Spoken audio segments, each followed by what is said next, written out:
Hello dear student, मैं मंजीत कुमार। देखो बच्चों, जो लास्ट टाइम हमने डिस्कस किया था वो कैरेक्टराइजेशन ऑफ ग्रुप किया था।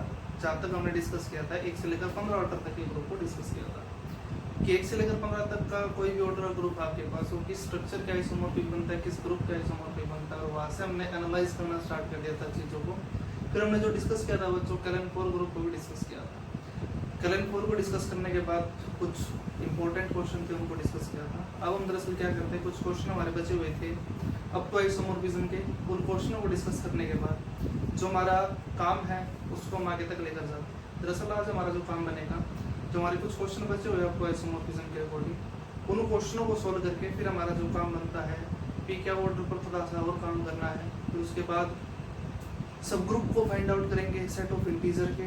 तो उस टाइप से हमारा जो बच्चों आज का काम खत्म हो जाएगा। Now come to the point. देखो बच्चों, एक क्वेश्चन है, दरअसल इस क्वेश्चन को हम देखते हैं क्या बोलता है।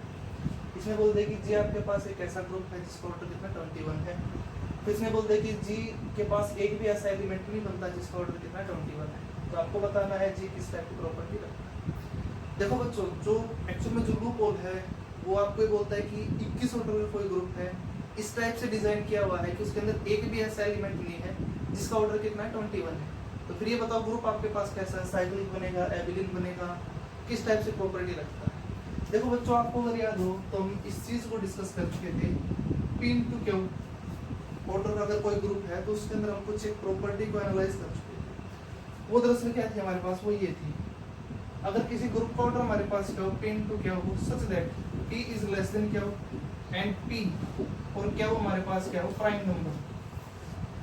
किस कंडीशन को सेटिस्फाई करता हो, P डिवाइड Q -1 हो। तो वहां से हमने इस चीज को डिस्कस किया था कि जो हमारा ग्रुप है दो टाइप से पॉसिबिलिटी रखता है बनने की। अब देखो बच्चों, जो हमारे पास वो प्रॉपर्टी दरअसल कौन सी थी, वो ये थी कि जो जी है आपके पास वो किस चीज का आइसोमॉर्फिक बनेगा। या तो हमारे पास जो जी है वो आइसोमॉर्फिक बनेगा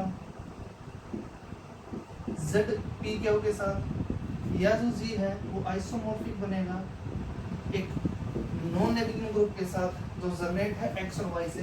फर्स्ट दैट x की power p is identity and y की power q is equal to identity and xy is not equal to yx। ये चीजें बच्चों। अब देखो बच्चों, जो आपको ग्रुप का ऑर्डर गिवन है यहाँ पर 21 गिवन है, तो इसलिए मैंने क्या कर दिया, इसको स्प्लिट कर दिया।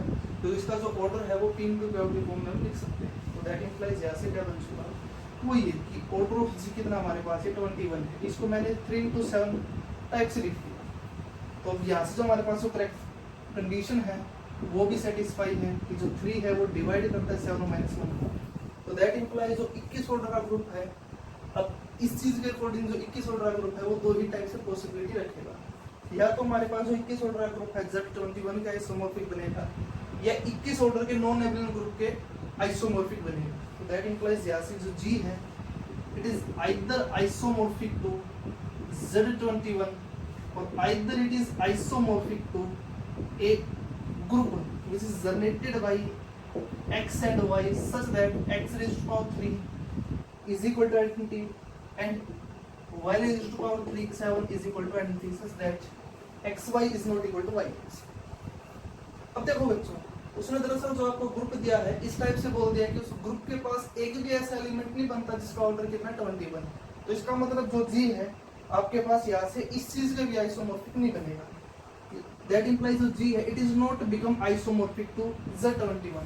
क्यों, ऐसा क्यों बोला हमने, ऐसा दरअसल हमने इस चीज के अकॉर्डिंग बोल दिया क्योंकि अगर जो जी हमारे पास है Z21 का आइसोमॉर्फिक बनता है तो उस केस के अंदर जी के पास एक ऐसा एलिमेंट प्रेजेंट हो जाएगा जिसका ऑर्डर कितना 21 है। मतलब कि if G is isomorphic to Z21 तो दैट इंप्लाइज अगर जी हमारा Z21 के आइसोमॉर्फिक बना और Z21 के अंदर हमारे पास क्या है 21 ऑर्डर का एलिमेंट बनता है, तो that implies G has an element of order 21। But given क्या हमें ये चीज गिवन है कि जी के पास एक भी ऐसा एलिमेंट नहीं बनता जिसका ऑर्डर कितना 21 है। तो दैट इंप्लाइज यहाँ से मैं ये भी बोल सकता हूँ G is not isomorphic to Z21। इसका मतलब बच्चों यहाँ से एक ही पॉसिबिलिटी बनती है कि G अगर 21 ऑर्डर का ग्रुप है उसके अंदर अगर एक भी ऐसा एलिमेंट नहीं बनता जिसका ऑर्डर कितना है 21 है, तो that implies G is isomorphic to this group and this group is a non abelian. इसका मतलब ये बच्चों अब आते हैं ऑप्शन पर आते हैं। फर्स्ट ऑप्शन है बोलते हैं कि जी साइक्लिक, बट आपका जो जी है वो किस चीज का आइसोमॉर्फिक बना है, इस स्ट्रक्चर का आइसोमॉर्फिक बना है, इस ग्रुप का आइसोमॉर्फिक बना है। इसका ऑर्डर दरअसल हमारे पास कितना है 21 है, और ये कैसा है नॉन एबिलियन ग्रुप है, तो that implies option first is incorrect. Second पर आते हैं, इसमें बोलते हैं कि G is abelian but not cyclic, but G आपके पास क्या बना है नॉन एबिलियन ग्रुप बना है, तो दैट इंप्लाइज यहाँ से ऑप्शन बी भी हमारे पास क्या इनकरेक्ट। अब आते हैं ऑप्शन सी पर, इसमें बोलते हैं कि G is non abelian group, तो दैट इंप्लाइज जी आपके पास क्या बना नॉन एबिलियन ही तो बना है, तो that implies option C is correct. अब डी में समझ can not say about G, this is incorrect. इस टाइप से बच्चे के क्वेश्चन था, इजी सा क्वेश्चन था। इस टाइप से क्या करना था आपको, सोचना था इस चीज के बारे में कि कैसे आंसर लगाना है, कैसे अप्रोच करना है। देखो बच्चों एक और ही क्वेश्चन है, इसको डिस्कस करते हैं। क्वेश्चन में क्या बोलता है, इसने बोलता है कि जी आपके पास एक ऐसा ग्रुप है जिसका ऑर्डर कितना 33, तो फिर आपको बताना है जी किस टाइप से प्रॉपर्टी रखेगा। जी साइक्लिक बनेगा, एबिलियन बट नॉन साइक्लिक, नॉन एबिलियन बनेगा, एबिलियन बनेगा, किस टाइप से थ्रूआउट जो जी है इसका ऑर्डर कितना 33 है वो किस टाइप से प्रॉपर्टी रखना है। देखो बच्चों आपको अगर याद हो तो हमने पहले डिस्कस किया था, इस चीज को भी डिस्कस कर चुके हैं कि अगर कोई ग्रुप है जिसका ऑर्डर दरअसल हमारे पास कितना है p क्या है, अगर ग्रुप का ऑर्डर p क्या हो such that p is less then क्या है एंड p और क्या वो हमारे पास क्या है प्राइम नंबर है, और साथ साथ में क्या कंडीशन सेटिस्फाई करते हो कि p डज नॉट डिवाइड क्या हो -1, देन g इज साइक्लिक, और g साइक्लिक बनता है तो किस चीज का आइसोमॉर्फिक बनता है, it is become isomorphic to z p। तो इसी प्रॉपर्टी का, इसी रिजल्ट का हम क्या करते हैं दरअसल यूज करते हैं। क्वेश्चन पर आते हैं, इसने क्या बोलते हैं ग्रुप हमारे पास कितना 33 ऑर्डर का है, तो दैट इंप्लाइज इसको मैं कैसे लिख सकता हूँ इस टाइप से, ग्रुप का ऑर्डर कितना है 33, इसको इस टाइप से 3 × 11, 3 और 11 हमारे पास क्या है दोनों के दोनों प्राइम नंबर है, सच दैट किस टाइप से कंडीशन सेटिस्फाई करता है 3 इज लेस देन 11, और कंडीशन क्या सेटिस्फाई करता है 3 डज नॉट डिवाइड 11 -1, तो that implies by this result, by this concept, G becomes cyclic group and it's become isomorphic to Z33. So that implies यहाँ से G is isomorphic to Z33. अब देखो बच्चों Z33 है, हम इन जनरल इस चीज को डिस्कस कर चुके हैं कि Zn is always cyclic. So that implies यहाँ से Z33 it's always cyclic. So that implies G is cyclic because G is isomorphic to Z33. अब ऑप्शन पर आते हैं। फर्स्ट ऑप्शन इसने बोल दिया कि जी इज ऑलवेज साइक्लिक, आपका क्या बना साइक्लिक ही बना, that implies option first is correct. Second पर आते हैं कि G is abelian but not cyclic, but आपका ग्रुप तो क्या बना है साइक्लिक भी बना है, दैट इंप्लाइज यहाँ से ऑप्शन बी इज इनकरेक्ट। सी में इसने बोल दिया कि जी इज नॉन एबिलियन। देखो बच्चों इस चीज को हम डिस्कस कर चुके हैं कि एवरी साइक्लिक ग्रुप इज एबिलियन। अब ग्रुप 33 ऑर्डर का आपके पास क्या है आइसोमॉर्फिक बनता है Z33 के, और Z33 हमारे पास क्या साइक्लिक, और every cyclic group is abelian, तो दैट इंप्लाइज ऑप्शन सी है। इसने क्या बोलते हैं कि G is non abelian, but आपका ग्रुप कैसा है साइक्लिक है, तो that implies option C is also incorrect. अब डी में बोलते हैं कि G is abelian, group cyclic है, every cyclic group is abelian, तो दैट इंप्लाइज यहाँ से ऑप्शन डी इज करेक्ट। तो इस टाइप से बच्चों एक एक क्वेश्चन था, उसका ऑर्डर कितना, ग्रुप ऑर्डर कितना था 33 था, यहाँ से हमारे पास ऑप्शन क्या बनते हैं ए और डी से करेक्ट आंसर बनते हैं। इस टाइप से बच्चों आप इसको इस क्वेश्चन के बारे में सोच सकते हैं। देखो बच्चों एक थ्योरम है, उस थ्योरम को हम क्या करते हैं डिस्कस करते हैं, उसको बनाने की कोशिश करते हैं, और दरअसल थ्योरम क्या हमारे पास वही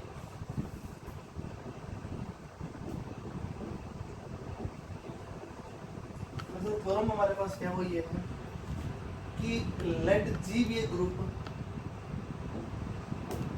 let G be a group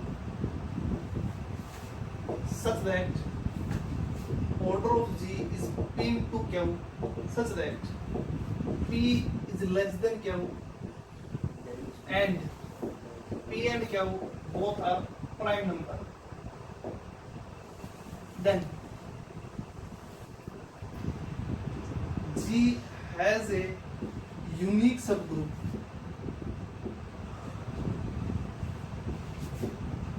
of order क्या। देखो बच्चों जो हमारे पास थ्योरम है किस टाइप से हमें क्या बोलती है वो ये है कि जी आपके पास मान लिया कोई ग्रुप है जिसका ऑर्डर कितना है, P इंटू क्या हो, जहाँ पर P और क्या हो हमारे पास क्या प्राइम नंबर है, P इज लेस देन क्या है, तो दैट इंप्लाइज जो थ्योरम हमें क्या बोलती है कि जी के पास सिर्फ और सिर्फ एक ही सब ग्रुप बनेगा जिसका ऑर्डर कितना है क्या हो। देखो बच्चों इस टाइप से इसने दरअसल क्या दे दिया, एक ग्रुप दे दिया आपको जी, उसका ऑर्डर कितना बोल दिया इसने, P इंटू क्या हो, और फिर इसने ये बोल दिया कि जी के पास एक ही ऐसा सब ग्रुप बनेगा H जिसका ऑर्डर कितना हो क्या हो। इसका मतलब यहाँ पर अगर देखा जाए तो इन जनरली बेसिकली आपको यहाँ पर क्या है यूनिकनेस शो करनी है H के बारे में, जहाँ पर H हमारे पास क्या है सब ग्रुप है G का जिसका ऑर्डर कितना क्या हो। इसका मतलब दरअसल आपको क्या करना है, H को यूनिक शो करना है, यूनिकली एग्जिस्ट करेगा G के अंदर जिसका ऑर्डर कितना हमारे पास क्या हो।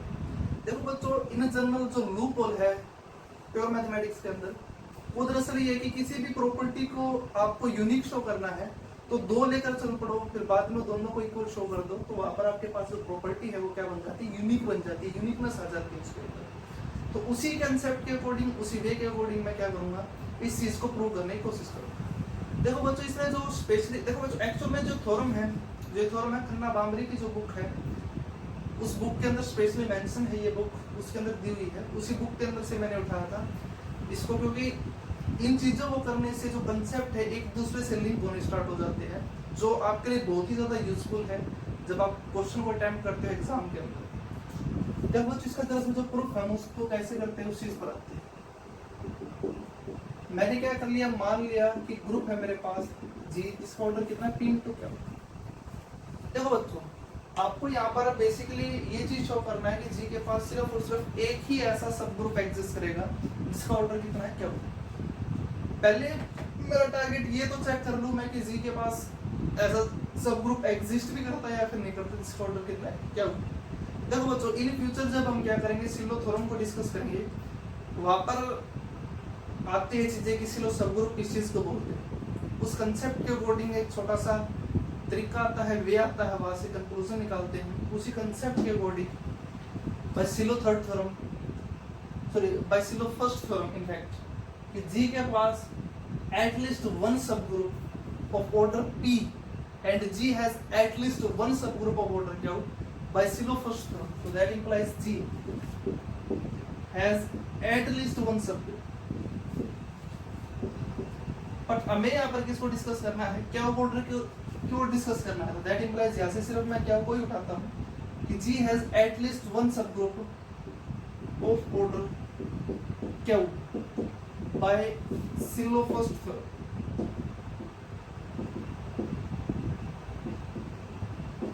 इसका मतलब ये बात तो श्योर है बच्चों कि जी के पास कम से कम एक सब ग्रुप तो ऐसा एग्जिस्ट करता है जिसका ऑर्डर कितना हमारे पास क्या होगा। अब हम एक जी को वो मैंने क्या करें, मान लिया H। अब टारगेट तो मेरा दरअसल ये है कि H को यूनिक शो करना है। यूनिकनेस शो करने के लिए मैंने क्या कर लिया, जी के अंदर दो सब ग्रुप मान लिए जिसका ऑर्डर कितना है क्या होगा। तो बाद में लास्ट में मैं इसे शो कर दूंगा कि जो दो सब ग्रुप मानने हैं वे इनफैक्ट कुछ भी नहीं, दोनों बराबर ही, उसी कंसेप्ट के अकॉर्डिंग चलते हैं। मैंने क्या कर लिया, मान लिया late H and K are subgroup of G such that order of H is Q and order of K is also Q। एक तो ये चीज आपको अगर याद हो तो बच्चों अब इस चीज को डिस्कस कर चुके हैं कि every group of prime order is always cyclic, तो दैट इंप्लाइज जहाँ से H है वो भी क्या बन चुका, साइक्लिक बन चुका है कि H का ऑर्डर कितना है क्या है, और क्या वो हमारे पास क्या बनता है, प्राइम बनता है। सिमिलरली K है वो भी हमारे पास क्या है, उसके अंदर वो भी हमारे पास क्या बनेगा, साइक्लिक बनेगा। तो दैट इंप्लाइज यहाँ से H is isomorphic to ZQ and also K is isomorphic to ZQ। एक तो ये चीज। अब देखो बच्चों आपको ये पता है कि दो सब ग्रुप अगर जब कभी भी गिवन हो तो उन दोनों की इंटरसेक्शन की दरअसल क्या बनती है, सब ग्रुप बनती है। तो दैट इंप्लाइज यहाँ से H intersection K is subgroup of H and H intersection K is subgroup of K। ये चीज बन चुकी। देखो बच्चों अगर आपको याद हो तो हम इस चीज को डिस्कस कर चुके हैं कि लैग्रांज थ्योरम के अंदर हमने इसी बात को डिस्कस किया था कि जब कभी भी ग्रुप का ऑर्डर आपके पास कितना फाइनाइट, जब कभी भी ग्रुप का ऑर्डर फाइनाइट हो तो सब ग्रुप का ऑर्डर ग्रुप के ऑर्डर को डिवाइड करता है। H का ऑर्डर कितना है क्या है विच इज फाइनाइट, K का ऑर्डर कितना है क्या है विच इज फाइनाइट, तो दैट इंप्लाइज यहाँ से order of H intersection K divide order of H by Lagrange theorem. तो that implies order of H intersection K divide order of H, और ऑर्डर ऑफ एच दरअसल कितना हमारे पास क्या हो, तो that implies order of H intersection K divide क्या हो। अब देखो बच्चों क्या हो, हमारे पास क्या प्राइम नंबर है, किसी भी प्राइम नंबर के सिर्फ दो ही पॉजिटिव डिवाइजर बनते हैं। तो दैट इंप्लाइज यहाँ से एच इंटरसेक्शन के है, इसका ऑर्डर या तो 1 बनेगा या बनेगा क्या, दो ही पॉसिबिलिटी रखता है। अब देखो बच्चों, अगर मैं ये चीज शो कर दूं कि ऑर्डर ऑफ एच इंटरसेक्शन के क्या बनेगा, तो इसका मतलब H के अंदर भी क्या एलिमेंट है, K के अंदर भी क्या एलिमेंट है, इन दोनों के इंटरसेक्शन में हमारे पास कौन से मेंबर आते हैं जो थ्रूआउट कॉमन मेंबर हो। तो दैट इंप्लाइज अगर order of H intersection K है, क्या बनता है, तो that implies H is equal to K। तो that implies H is equal to K बनते ही G के पास सिर्फ और सिर्फ एक ही सब ग्रुप बन जाएगा उस केस के अंदर, जिसका ऑर्डर हमारे पास दरअसल कितना है, क्या है। और ये हमारे पास क्या था, लूप होता था। तो इसका मतलब अब मेरा टारगेट ये है शो करना बेसिकली यहाँ पर कि ऑर्डर ऑफ एच इंटरसेक्शन के है कभी भी 1 नहीं बन सकता। अगर 1 नहीं बनेगा तो कितना बनेगा, इसका ऑर्डर क्या बनेगा, क्या बनते ही जी के पास सिर्फ और सिर्फ एक ही ऐसा सब ग्रुप बन जाएगा जिसका ऑर्डर कितना हमारे पास उस केस के अंदर क्या होगा। अब उसी कंसेप्ट के अकॉर्डिंग हम क्या करते हैं, चलते हैं। मैंने क्या कर लिया बच्चों, मान लिया लेट इफ पॉसिबल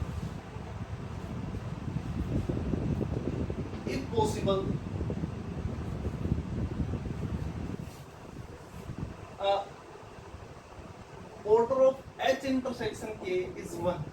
ये चीज देखो बच्चों, आपको अगर याद हो तो हमने इस चीज को डिस्कस किया था कि प्रोडक्ट ऑफ टू सब ग्रुप को डिस्कस किया था। प्रोडक्ट ऑफ टू सब ग्रुप के अंदर दरअसल क्या बनता है, हमेशा कॉम्प्लेक्स बनता है जी का। उसी कंसेप्ट के अकॉर्डिंग चलते हैं। देखो बच्चों, ऑर्डर ऑफ एच इंटरसेक्शन के है, sorry order of H into के है, वो हमारे पास क्या बनता है, वो ये है कि order of H into order of K divide by order of H intersection K. अब एच इंटरसेक्शन के का ऑर्डर आप क्या लेकर चलो यहाँ पर, तो यहाँ पर पुट करता हूँ मैं, तो क्या बनता है, q into q upon 1 is equal to q. इसका मतलब ये है बच्चों कि ऑर्डर ऑफ एच इंटू के क्या बन जाएगा उस केस के अंदर, क्यू स्क्वायर बन जाएगा। कब बनता है ये, अगर जब कभी भी एच इंटरसेक्शन के अंदर सिर्फ और सिर्फ एक ही मेंबर जाता है। अब देखो बच्चों, आपको दरअसल क्या गिवन था, ये गिवन था, आपको ये पता है कि एच इंटू के है, दरअसल सबसेट बनता है जी का, ये चीज आपको पता है ऑलरेडी। अब ऑर्डर ऑफ जी कितना गिवन है, पी इंटू क्यू है, जहां पर पी क्या है, लेस देन क्यू। देखो बच्चों, पी लेस देन क्यू है, मैंने क्या कहा था, थ्रूआउट क्यू से मल्टीप्लाई कर दिया। तो दैट इंप्लाइज यहाँ से क्या बनेगा, P into q is less than q square. अब ऑर्डर के थ्रू चलता हूँ तो order of G is less than order of H into K, ये चीज बन चुकी। अब देखो बच्चों ध्यान से सुनना कि एच इंटू के आपके पास क्या सब ग्रुप, सॉरी कॉम्प्लेक्स है जी का, मतलब कि नॉन एम्प्टी सबसेट है जी का। और आप ये प्रूव कर चुके कि सबसेट के अंदर ज्यादा मेंबर बन चुके उस ग्रुप से। दिस इज नॉट पॉसिबल, क्योंकि ग्रुप के अंदर कभी भी किसी भी सेट के अंदर, किसी भी कॉम्प्लेक्स के अंदर इनफैक्ट ज्यादा मेंबर नहीं बन सकते उस ग्रुप से ज्यादा। तो दैट इंप्लाइज यहाँ से ये क्या बन चुकी, कंट्राडिक्शन आ चुकी। कंट्राडिक्शन का भाई जब आपने ये माना है कि ऑर्डर ऑफ एच इंटरसेक्शन के कितना बनेगा, 1 बनेगा। तो दैट इंप्लाइज यहाँ से ऑर्डर ऑफ एच इंटरसेक्शन के कितना बन चुका, P बन चुका। तो दैट इंप्लाइज यहाँ से ये बन चुका, which is contradiction. So that implies order of h into k is not equal to 1. So that implies order of h intersection k is equal to q. That implies h is equal to k. That implies g के पास सिर्फ और सिर्फ एक ही ऐसा सब group बनता है जिसका ऑर्डर कितना है, क्या है। तो इसका मतलब बच्चों ये उसका अगर कोई भी ग्रुप है जिसका ऑर्डर p टू क्या है, p लेस देन क्या है, तो इनफैक्ट उस केस के अंदर ग्रुप के पास जो सब ग्रुप बनेगा क्या ऑर्डर का, हमेशा ही क्या बनेगा, यहाँ से यूनिक ही बनेगा, एक ही बनेगा। तो इसका मतलब बच्चों कोई भी ग्रुप अगर 33 ऑर्डर का दे दिया जाता है, 21 ऑर्डर का दे दिया जाता है, 35 ऑर्डर का दे दिया जाता है, तो उस केस के अंदर जो बटा जो पॉइंट बनता है उन फैक्टर कोरस्पोंडिंग उतने ऑर्डर का ग्रुप के पास सिर्फ और सिर्फ एक ही सब ग्रुप बनता है। इसका मतलब अगर ग्रुप 21 ऑर्डर का है तो ग्रुप के पास 7 ऑर्डर का सिर्फ एक ही सब ग्रुप बनेगा। अगर ग्रुप मेरे पास कैसा है, अगर ग्रुप 33 ऑर्डर का है तो 11 ऑर्डर का सिर्फ एक ही सब ग्रुप बनेगा। 35 ऑर्डर का है तो उस केस के अंदर 7 ऑर्डर का सिर्फ एक ही सब ग्रुप बनेगा। Now come to the point. अब हम दरअसल क्या करते हैं, इसी कंसेप्ट को थोड़ा और आगे लेकर जाते हैं। मतलब ये है कि अगर ग्रुप का ऑर्डर क्या हो हमारे पास P क्या हो, तो उस केस के अंदर ग्रुप के पास एग्जैक्टली क्या हो -1 ही ऐसे एलिमेंट बनते हैं जिसका ऑर्डर कितना हमारे पास है, क्या हो। ये हमारे पास क्या है, नेक्स्ट थ्योरम बनते हैं इसी कंसेप्ट के अकॉर्डिंग। दरअसल क्या है वो ये,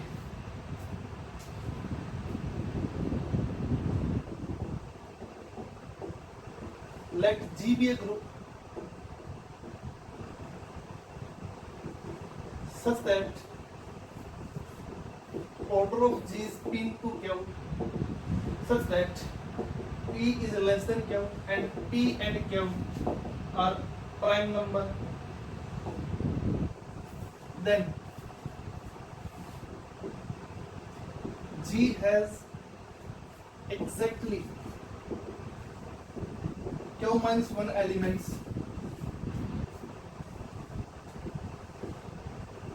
having order is Q।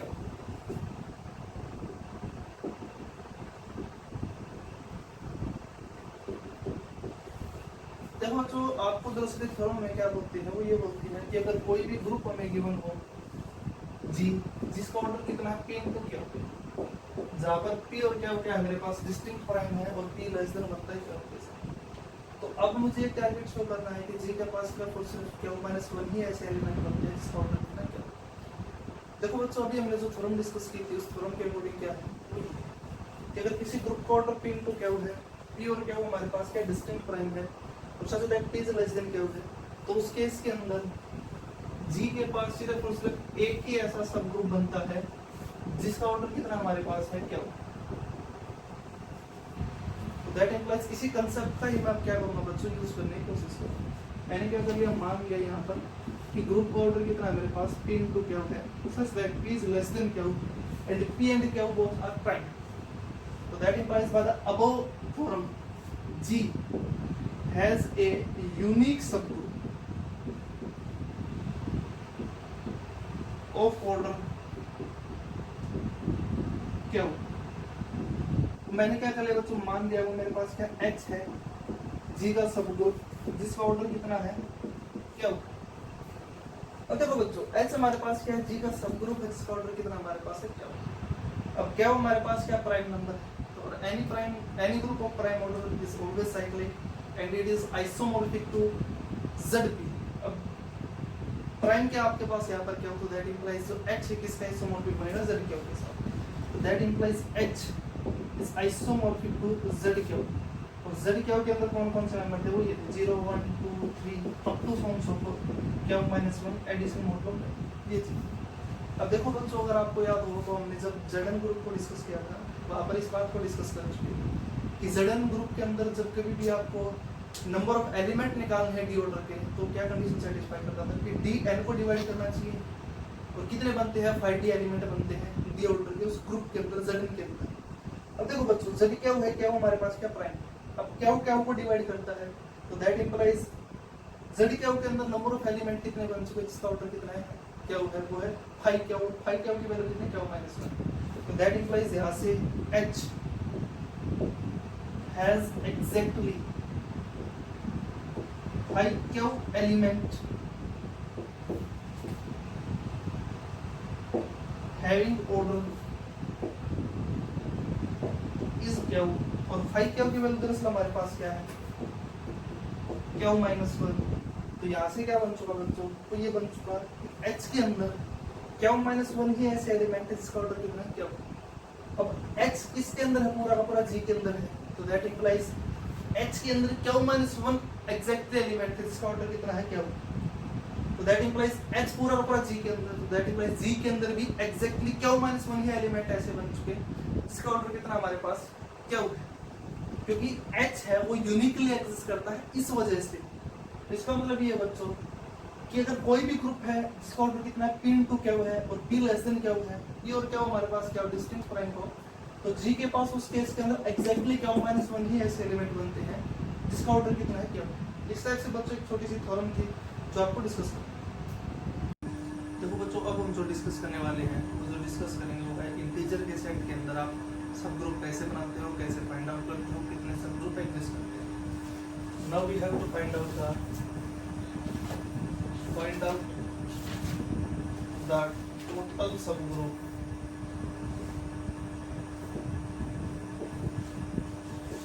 in the set of integer।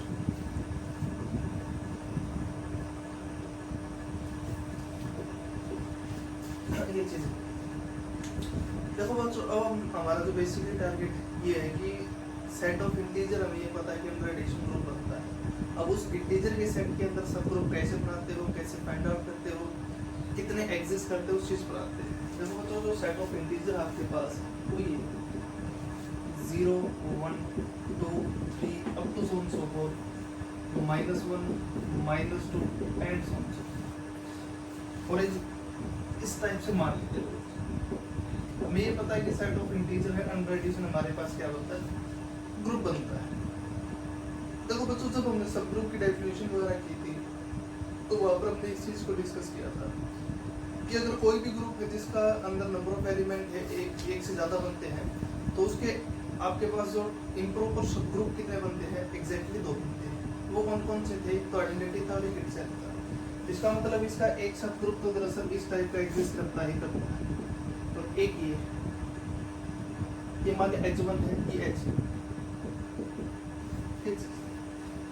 अब बात दरअसल ये थी कि हमें ये चीज फाइंड आउट करना था कि जो सेट ऑफ इंटीजर है क्या इसके पास कोई ऐसा सब ग्रुप एग्जिस्ट करता है जो आपके पास अदर देन these two को, मतलब कि प्रॉपर सब ग्रुप को फाइंड आउट करना हमारा दरअसल टारगेट है। जैसे कि फॉर एग्जांपल मान लो अगर मैं कोई इसका सब ग्रुप मानता हूँ तो मान लिया H सब ग्रुप ऑफ ये चीज।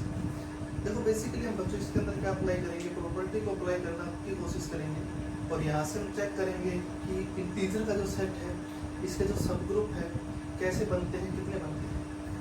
देखो बच्चों बेसिक सा जो कंसेप्ट है इसके अंदर दरअसल वो ये है कि फिलहाल तो अभी मेरा ये टारगेट ये है कि इंटीजर का जो सेट है इसके फिलहाल प्रॉपर सब ग्रुप को फाइंड आउट करना है। प्रॉपर सब ग्रुप मतलब कि वो सब ग्रुप जो अदर देन आइडेंटिटी और सेट ऑफ इंटीजर को, तो भैया हमारे पास क्या अभी Z के अंदर प्रॉपर सब ग्रुप बनेगा।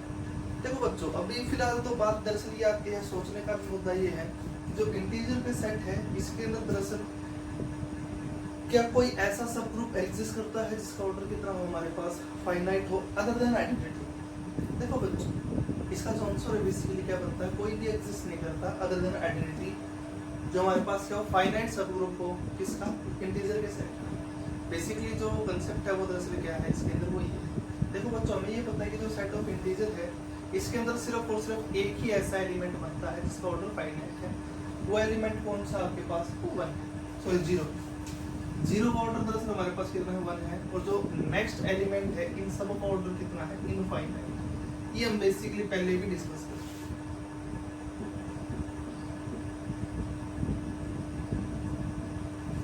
ये चीज।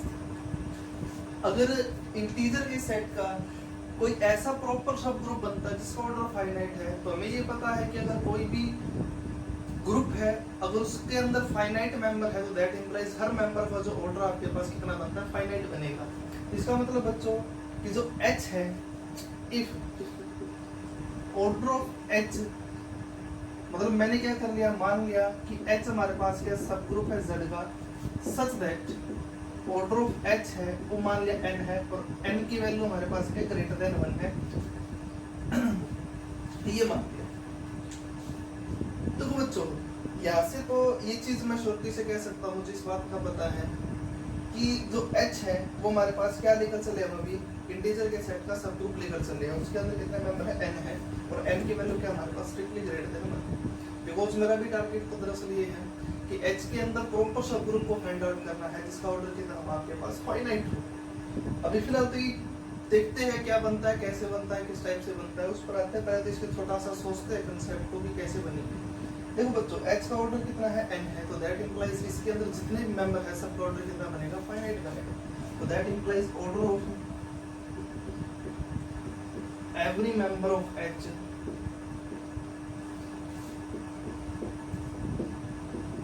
Is finite. अब देखो बच्चों, H के अंदर कितने मेंबर है, n है, और सभी एलिमेंट का ऑर्डर कितना, फाइनाइट है। और हमें तो ये पता है कि आइडेंटिटी एलिमेंट ही एक ऐसा एलिमेंट है H के अंदर जिसका ऑर्डर कितना है, फाइनाइट। आइडेंटिटी एलिमेंट तो एक ऐसा एलिमेंट सिर्फ और सिर्फ एक ही ऐसा एलिमेंट बनता है जिसका ऑर्डर कितना है, 1 है। इसका मतलब H के अंदर नंबर ऑफ एलिमेंट कितने गिवन है, एक से ज्यादा है। तो इसका मतलब ये होगा बच्चों कि जो अदर देन मेंबर है, आइडेंटिटी से अलग है, उनका ऑर्डर भी कितना है, फाइनाइट है। बट हमें तो ये पता है कि जो सेट ऑफ इंटीजर के अंदर तो सिर्फ और सिर्फ एक ही ऐसा एलिमेंट बनता है जिसका ऑर्डर फाइनाइट है, और बचे हुए सभी मेंबर का ऑर्डर कितना, इनफाइनाइट है। तो इसका मतलब ये हुआ बच्चों कि जो H है, उस केस के अंदर जो H है, H के अंदर जितने मेंबर है सबका ऑर्डर फाइनाइट नहीं बन सकता। तो इसका मतलब ये हुआ कि जो इंटीजर का सेट है, इसके अंदर हर एक मेंबर का ऑर्डर फाइनाइट नहीं बनता अदर देन आइडेंटिटी। तो इसका मतलब ये है बच्चों कि विच इज कंट्राडिक्शन। कंट्राडिक्शन क्यों है कि H के अंदर कितने मेंबर है, फाइनाइट मेंबर है, बट इसके अंदर जितने मेंबर प्रेजेंट है उन सबका ऑर्डर कितना बन चुका, इनफाइनाइट बन चुका अदर देन आइडेंटिटी। तो इसका मतलब ये हुआ बच्चों विच इज नॉट पॉसिबल, क्योंकि हम इस चीज को भी डिस्कस कर चुके हैं कि अगर कोई ग्रुप फाइनाइट है तो उसके अंदर जितने मेंबर है सबका ऑर्डर कितना बनता है, फाइनाइट बनता है। इसका मतलब ये चीज क्या बन चुकी, कंट्राडिक्शन आ चुकी। कंट्राडिक्शन कब है, जब मैंने ये चीज मान लिया कि H हमारे पास क्या सब ग्रुप है Z का, जिसके अंदर नंबर ऑफ एलिमेंट कितने हैं, n है। तो इसका मतलब ये है बच्चों कि इंटीजर का सेट है, इसके पास कोई भी ऐसा सब ग्रुप नहीं बनता जो प्रॉपर हो और जिसके अंदर कितने मेंबर हो, फाइनाइट मेंबर हो। इसका मतलब ये हुआ बच्चों कि इंटीजर के सेट के अंदर आइडेंटिटी को छोड़कर जितना कोई भी, अब जब कोई भी सब ग्रुप बनेगा अदर देन आइडेंटिटी, उसके अंदर जो नंबर ऑफ एलिमेंट है कितने बनेंगे, यहाँ से इनफाइनाइट बनेंगे। Now come to the point. अब मेरा दरअसल टारगेट ये है कि इंटीजर के सेट के अंदर जो बचे हुए सब ग्रुप हो उसको फाइंड आउट करना। देखो बच्चों, जो इंटीजर का सेट है वो हमारे पास क्या बनता है, साइक्लिक ग्रुप बनता है। और हमें ये पता है कि अगर कोई भी ग्रुप साइक्लिक हो तो उसका जो सब ग्रुप है वो भी हमेशा क्या बनता है, साइक्लिक बनता है। इसका मतलब मैंने क्या कर लिया, मान लिया कि H हमारे पास क्या सेट ऑफ इंटीजर है, जो हमारे पास क्या सब ग्रुप है, सच दैट किस टाइप का है कि H इज द प्रॉपर सब ग्रुप ऑफ Z।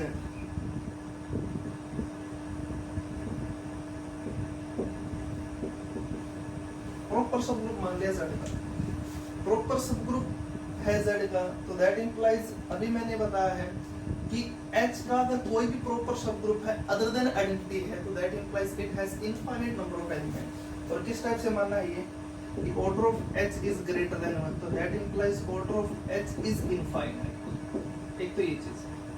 अब देखो बच्चों, इसके अंदर इनफाइनाइट नंबर ऑफ एलिमेंट बनेंगे जो हमने सब ग्रुप माना है H का, जो अदर देन आइडेंटिटी है, और कैसे है, प्रॉपर सब ग्रुप है Z का। इसका मतलब बच्चों इसके अंदर जो नंबर ऑफ एलिमेंट है, तो इस बात का आइडिया मिल चुका कि इनफाइनाइट बनेंगे। सेकेंडली इसके अंदर मेंबर किस टाइप के जाते हैं उस चीज पर। देखो बच्चों, जो हमारा जो सेट ऑफ इंटीजर है वो दरअसल क्या बनता है, साइक्लिक ग्रुप बनता है। इसका मतलब इसके जितने भी सब ग्रुप है सारे के सारे साइक्लिक बनेंगे। अब जो इंटीजर का सेट है, जो H हमने क्या माना, सब ग्रुप माना है Z का, तो दैट इंप्लाइज H भी हमारे पास क्या बन चुका है, यहाँ से साइक्लिक बन चुका है। That implies H is cyclic सब ग्रुप ऑफ Z।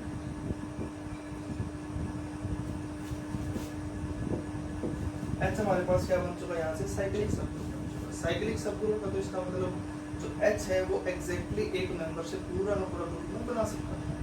इसका मतलब जो उसके अंदर मेंबर्स आएंगे वो एक इंटीजर बनेगा। दैट इंप्लाइज यहाँ से मैंने क्या कर लिया, मान लिया कि H के अंदर से एक मेंबर लिया,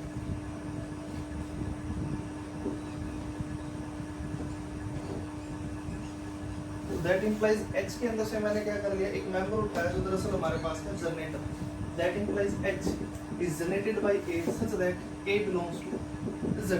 तो दैट इंप्लाइज H के अंदर जो मेंबर है किस टाइप से जाएंगे बच्चों, यहाँ से वो इस टाइप से जाएंगे कि H को एडिशन के रिस्पेक्ट में रिपीट करना स्टार्ट कर दो, सॉरी A को एडिशन के रिस्पेक्ट में रिपीट करना स्टार्ट कर दो। तो दैट इंप्लाइज कौन कौन से मेंबर बन चुके हैं, वही है 0A 2A 3A and so on so forth, -A -2A -3A and so on so forth.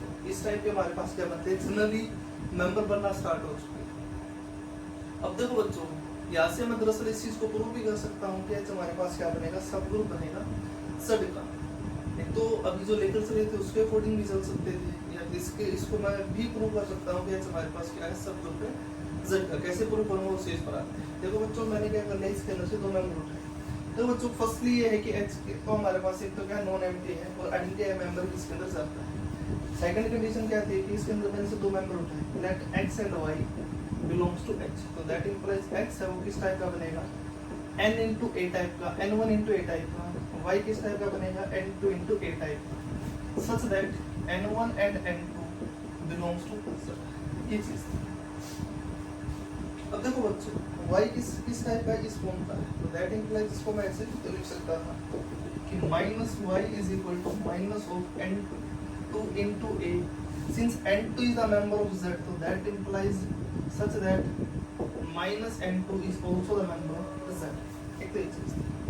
देखो बच्चों वहां पर हमारे पास क्या होता था, सब ग्रुप प्रूव करने के लिए कंडीशन हुआ करती थी कि इसके अंदर से अगर कोई भी दो मेंबर उठाते हो आप किसी भी नॉन एम्प्टी सेट के अंदर जिसको सब ग्रुप प्रूव करना है गिवन ग्रुप का, तो उसके अंदर से कोई दो मेंबर उठाओ। मान लिया ए और बी आपने उठा लिए, तो कौन सा मेंबर एग्जिस्ट करना चाहिए था, ए बी इनवर्स उसके अंदर जाना चाहिए।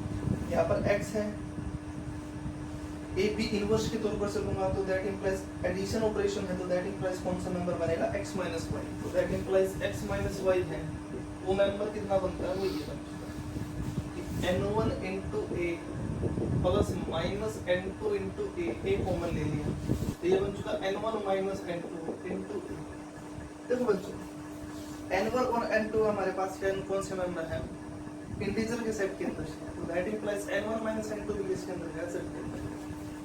दैट इंप्लाइज यहाँ से n1 minus n2 belongs to z। देखो बच्चों इसके अंदर खास बात ये थी नोट करने की, h के अंदर क्या थे सारी की सारी a के इंटीजर मल्टीपल ही। अब जो x माइनस y है वो क्या बनता है, a का इंटीजर मल्टीपल ही बना है। तो दैट इंप्लाइज यहाँ से h के अंदर तो सारे के सारे a के इंटीजर मल्टीपल थे और x माइनस y क्या बना है, a का इंटीजर मल्टीपल बना है। तो that implies x minus y किसके अंदर जा चुका, x के अंदर सीधा। तो दैट इंप्लाइज यहाँ से x minus y belongs to h। That implies h is subgroup of z। ये चीज इसका मतलब ये है बच्चों कि जो भी हमारे पास इनफाइनाइट ऑर्डर का साइक्लिक सब ग्रुप एग्जिस्ट करता है z का, वो किस फॉर्म का बनेगा, हमेशा इस फॉर्म का बनेगा जहाँ पर एक इसका मेंबर है z का।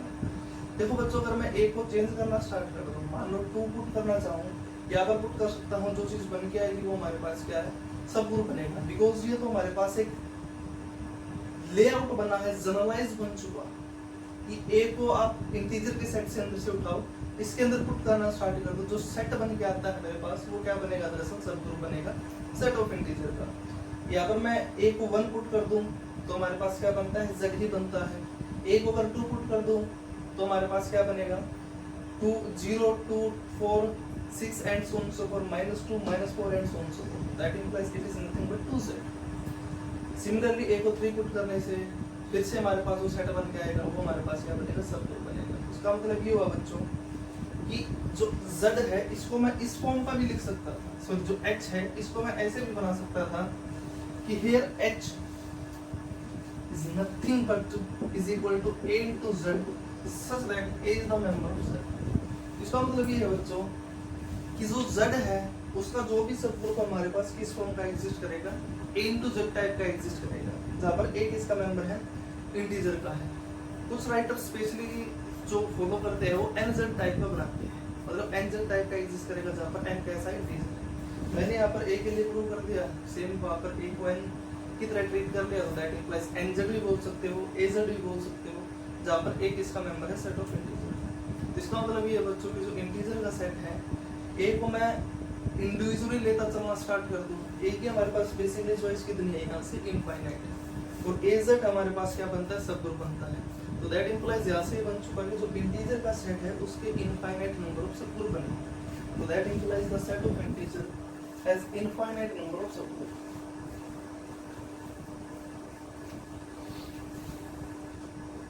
That implies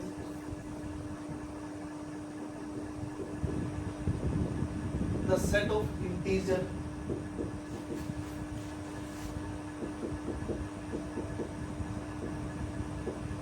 has infinite number of subgroup. Infinite number of subgroup which is of the form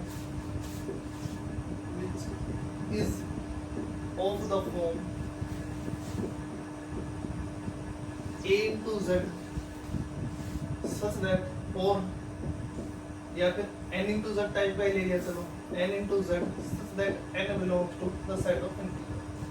इसका मतलब ये बच्चों की जो इंटीजर का सेट है उसके जितने भी सब ग्रुप बनते हैं वो हमारे पास क्या है, इस फॉर्म पे बनकर कितने हैं, ये इनफाइनाइट। इस टाइप से बच्चों जो सेट ऑफ इंटीजर था उसके जो सब ग्रुप बनाने का काम था, किस टाइप से बनता है, कितने बनते हैं, वो हमारा कंप्लीट हो चुका।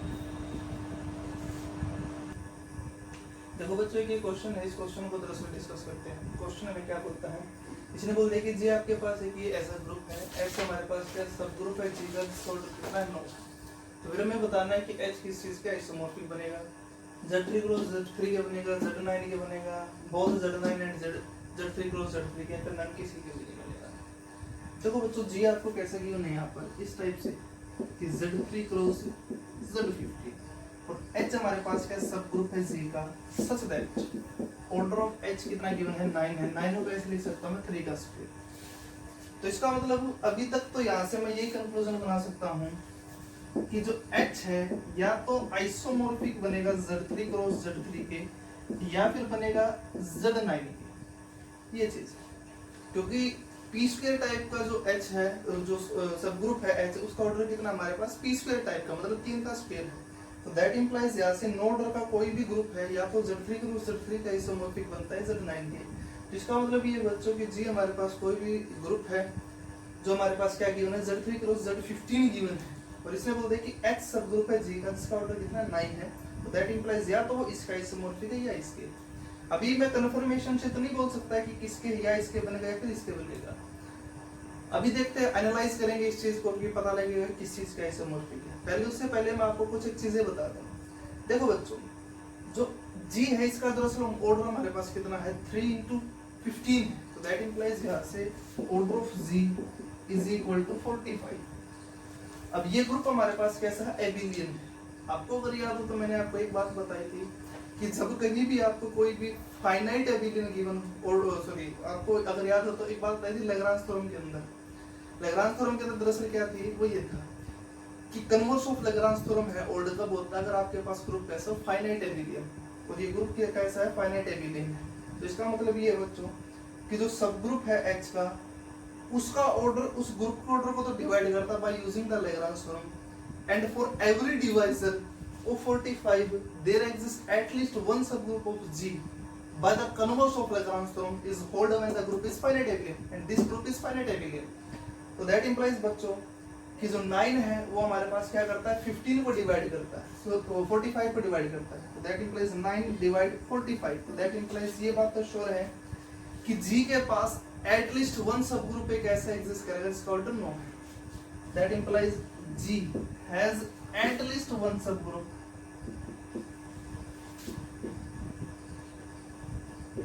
of order 9। एक ये चीज। अब सेकेंडली इसके अंदर देखो बच्चों, अगर जो H है हमें ये पता है कि नो ऑर्डर का इसका एक सबग्रुप जरूर बनना है। अब नो ऑर्डर का सबग्रुप बनेगा वो मान लिया H है, या तो इसके आइसोमॉर्फिक है या इसके। अगर H इस चीज के आइसोमॉर्फिक बनता है तो दैट इंप्लाइज H क्या बन जाएगा, साइक्लिक बन जाएगा, और H के अंदर कम से कम एक ऐसा एलिमेंट बनेगा जिसका ऑर्डर कितना है 9। मतलब ये है कि if H is isomorphic to Z9, so that implies H has at least one element of order 9. At least one element of order 9.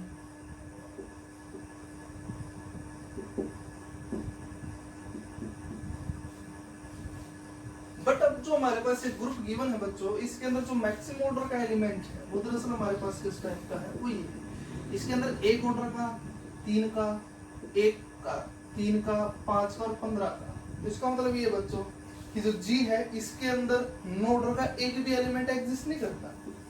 G के अंदर एक भी ऑर्डर नो ऑर्डर का एक भी एलिमेंट एग्जिस्ट नहीं करता है, क्योंकि जो नो है उसका नो है हमारे पास, नो ऑर्डर का एलिमेंट तो तभी बनेगा अगर यहाँ से हमारे पास क्या बनता हो, एलसीएम बनता हो इस ग्रुप के अंदर से। नो ऑर्डर का एलिमेंट तभी बनता है बच्चों अगर एक ऑर्डर एक एलिमेंट तो यहाँ से उठता हो, एक एलिमेंट यहाँ से उठता हो, उसको उन दोनों का एलसीएम कितना बनता है, ऑर्डर का एलसीएम 9 बनता है।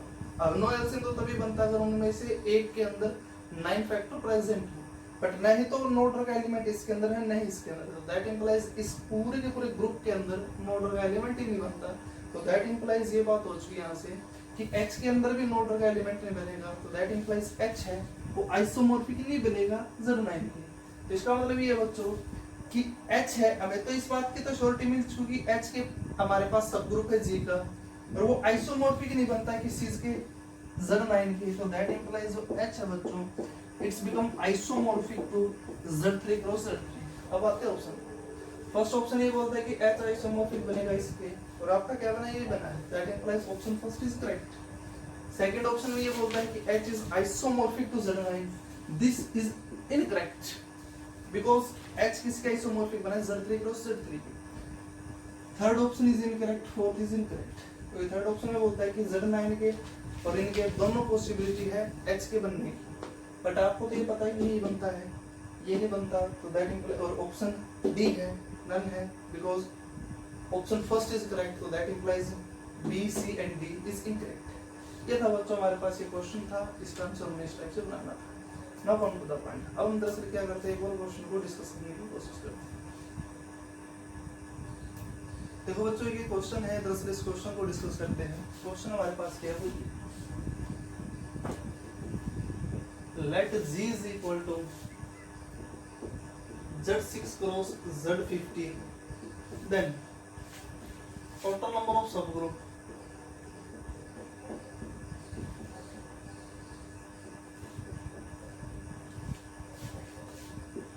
in G having order is 9.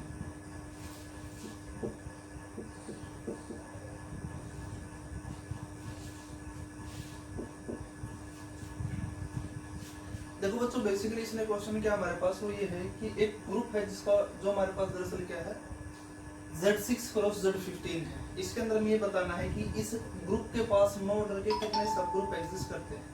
देखो बच्चों जो H आप जी आपको गिवन है वो क्या है Z6 क्रॉस Z15। अब फिलहाल तो मैं एक बार तो ये चीज चेक करता हूँ कि G के अंदर नो ऑर्डर का सब ग्रुप बनता है या फिर नहीं बनता है। फर्स्टली इस ग्रुप ऑर्डर हमारे पास कितना है वो ये है, since order of G is equal to 6 into 15 is equal to 90, और ये ग्रुप हमारे पास क्या बनता है, this one is a finite element, so that implies converse of Lagrange theorem is solved। हम इस बात को पहले डिस्कस कर चुके हैं। converse of Lagrange theorem मतलब क्या है कि हर डिवाइजर के कोरस्पोंडिंग अगर ग्रुप आपके पास कैसा फाइनाइट एबिलियन हो तो हर डिवाइजर के कोरस्पोंडिंग इस ग्रुप के पास कम से कम एक सब ग्रुप बनता है।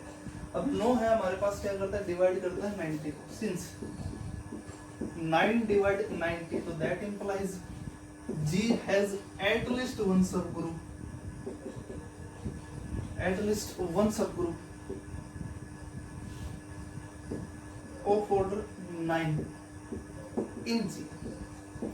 वो मैंने क्या कर लिया, मान लिया H हमारे पास क्या है सब ग्रुप है G का, सच दैट जिसका ऑर्डर कितना है 9 है।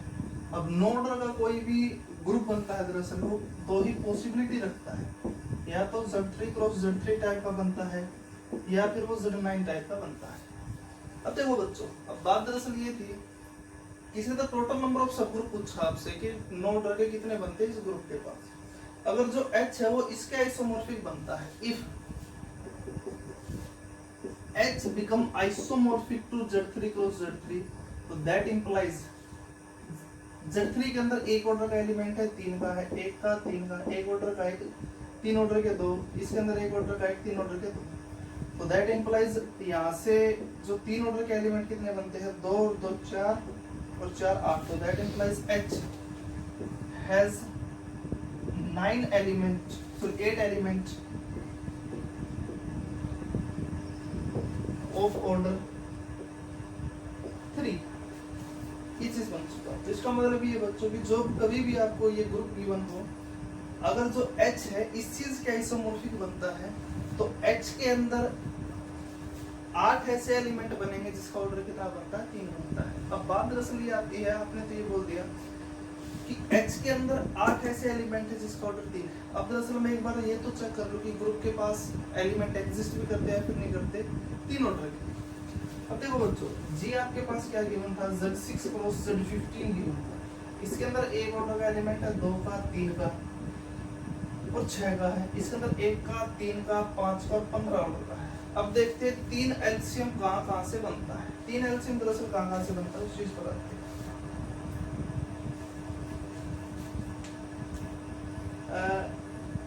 इसके अंदर देखो बच्चों, जो आपके पास 3 एलसीएम है बेसिकली कहाँ से बनता है, तो ये बनता है।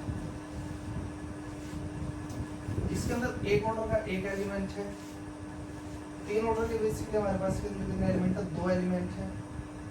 इसके अंदर हमारे पास कितने हैं, 4 है, और इसके अंदर कितने हैं, 8 है। एक ऑर्डर का एक, 3 ऑर्डर के 2 और ये 4। बेसिकली यहाँ से हमारे पास जो एलिमेंट है 3 ऑर्डर का, एक तो ये बनता है, यहाँ से आता है, एक यहाँ से आता है, एक एलसीएम यहाँ से बनता है।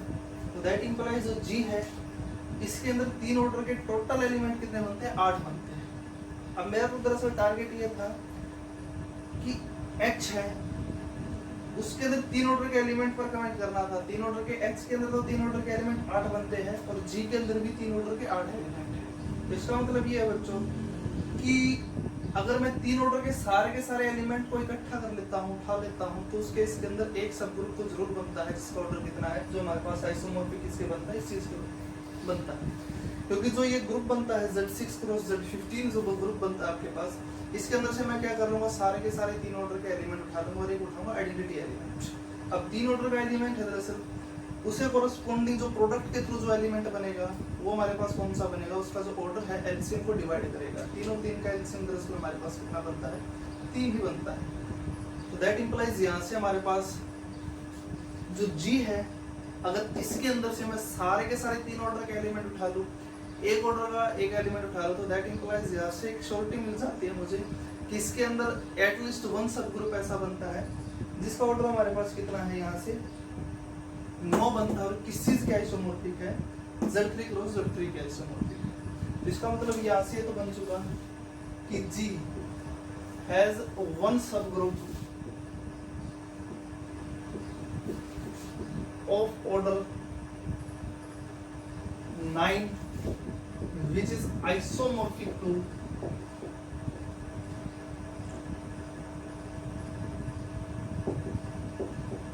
Z3 cross Z। तो दैट इंप्लाइज बच्चों यहाँ से एक ऐसा एलिमेंट तो बन चुका जिसका ऑर्डर हमारे पास कितना है,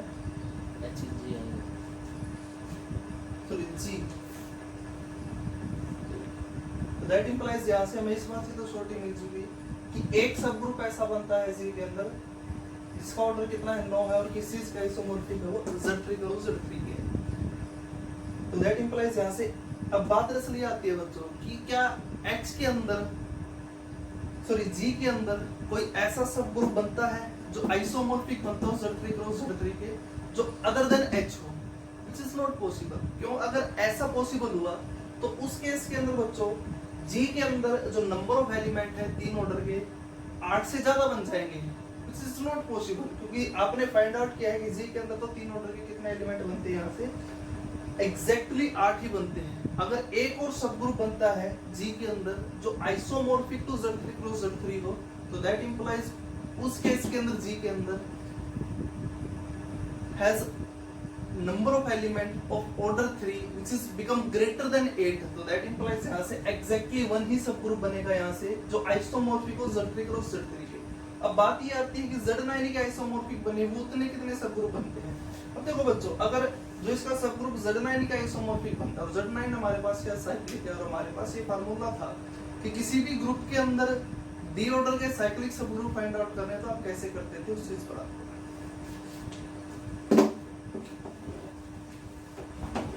कि उस ग्रुप के अंदर जाओ,